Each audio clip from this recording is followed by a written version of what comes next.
જય માતાજી મિત્રો, હું ધરમસિંહ ભુવા, લોક સાહિત્યકાર. ખાસ કરીને સુરતની જનતાને, જાહેર જનતાને ખૂબ ભાવપૂર્વક આમંત્રણ આપી રહ્યો છું. અને એ પણ આપણી ભારતની ગરિમા હસવાય એવી ઓર્ગેનિક ખેતી કરવા માટે, ખેતી બચાવો, ઝેર મુક્ત કરવા માટેનો પ્રયાસ થઈ રહ્યો છે.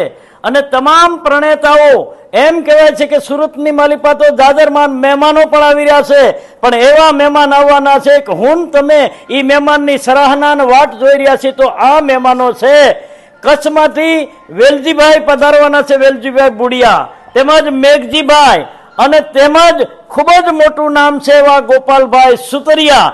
અને જેની પ્રણેતાથી, જેના એક આપણે સમજૂતીથી એક ખેતીની માલિપા જે ઉપજ કરીએ છીએ ને એની 3 ગણી અને વગર ખર્ચે ઓર્ગેનિક, ખૂબ ધન્યવાદને પાત્ર આપ બનો. અને આજુબાજુના ગામડાને તો ખાસ, કારણ કે ગરવી ગુજરાતમાં ખૂબ મોટું નામ છે એ સુરત નગરીના 100 કિલોમીટર સુધીના, તો તમામ ખેડૂતો અહીં પહોંચી શકે. અને પહોંચવા માટે ઉતાવળ કરો.